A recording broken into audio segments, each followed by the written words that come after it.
Okay, I wanted to now introduce the cascading style sheets.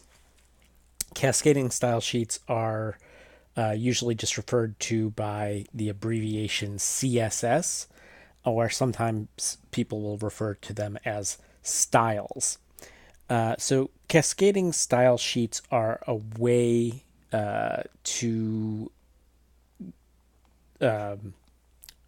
to change the look of a web page. Uh, After HTML had been around for a few years, people felt that the it was very difficult to and time consuming to define everything on web pages in with HTML. So we'll take a look at cascading style sheets and how they work. So basically, with a cascading style sheet, the language syntax looks a little bit different from HTML. So, but you can include them in an HTML tag as well as for an entire page. So we already looked at one way you could change the background color of, say, something, your page or whatever. But you can also do it with a CSS, what they call declaration. Declaration is the version of an element in CSS. So if you remember with HTML, we had tags and elements. Now this is tags and declarations. So basically here we have the P or paragraph tag. So you could say in here, P style equals, and then use the declaration in quotes, background, and just say blue. And that will make all the text of that particular paragraph blue. But when you end that paragraph with a /p and go on to create another paragraph,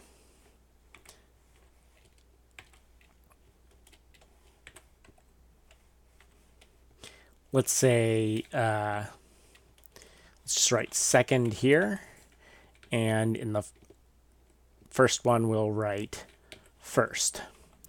So this is the first paragraph, and this is the second paragraph. This paragraph would be in blue, and this would have a blue background, and this would have the standard white background.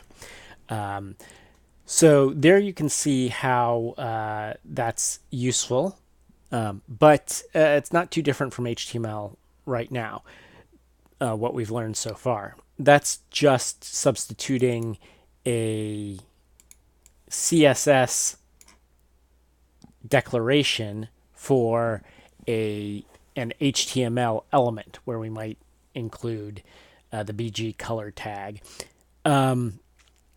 So that's not really useful. It's just that useful. It's just a different way of doing the same thing.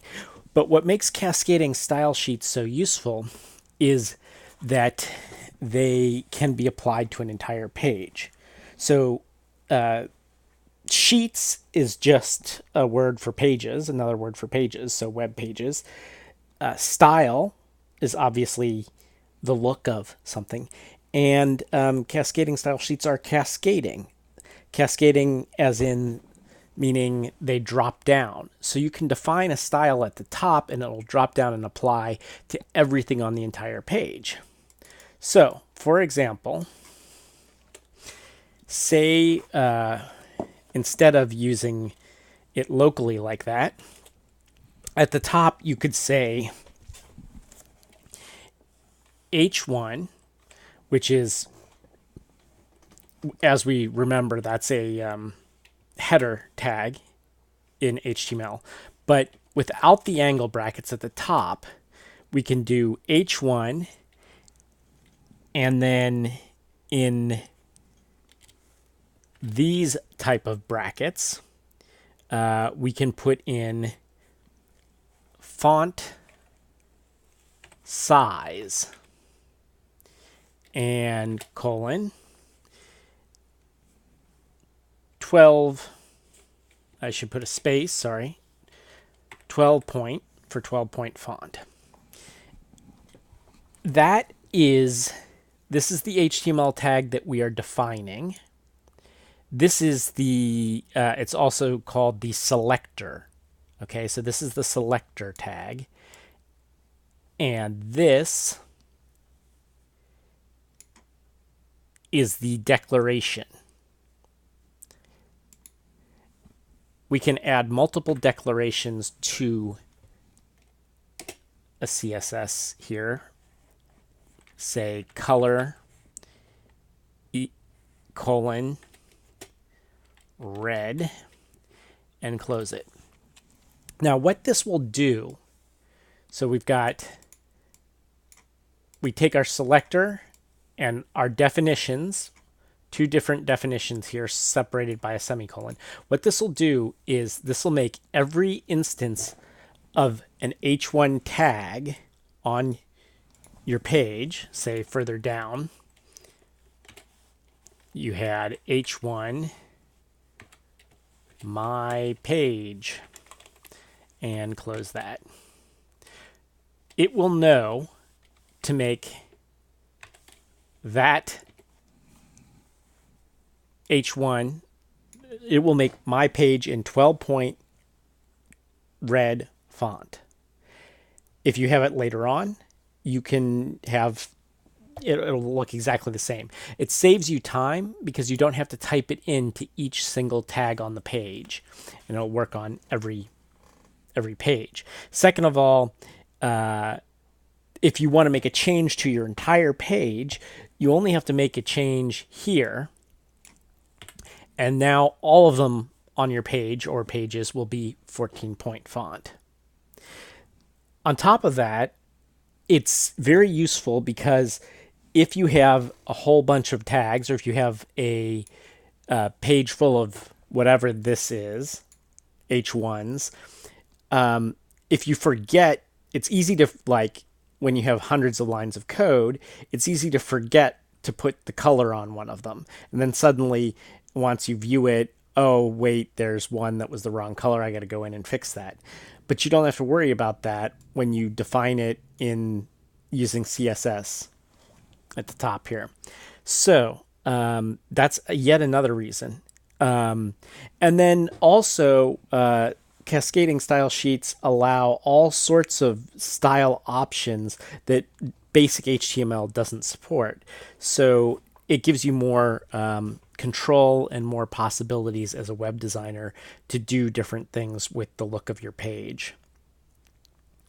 Also, it's very easy using CSS to make sure that all of the pages of your website have a similar look to them, because you just apply the same style sheet to all of the different pages.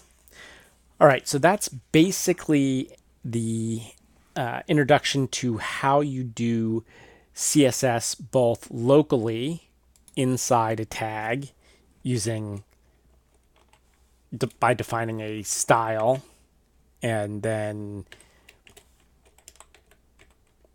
whatever your particular declaration is, background blue, so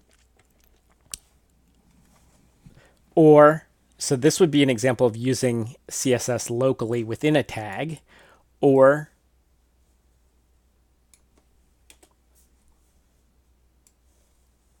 using CSS globally for your whole page here to define all of the different instances of a particular HTML tag.